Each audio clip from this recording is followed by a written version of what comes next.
তার নিজের দেশের মানুষকে জনগণের কেনা অস্ত্র দিয়ে গুলি চালাইতে পারে এবং গণহত্যা করতে পারে, তাদের তো রাজনীতি করা তো বহু চিন্তা ভাবনা। তো পাকিস্তান আমলে তো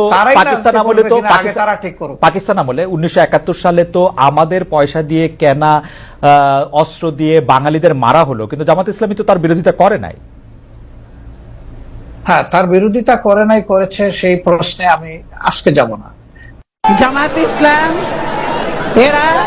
এরা হলো বেঈমান, এরা হলো মুনাফিক, এদের কাছে দেশ বড় নয়, মানুষ বড় নয়, মানুষের জীবন বড় নয়, ঠিক কিনা?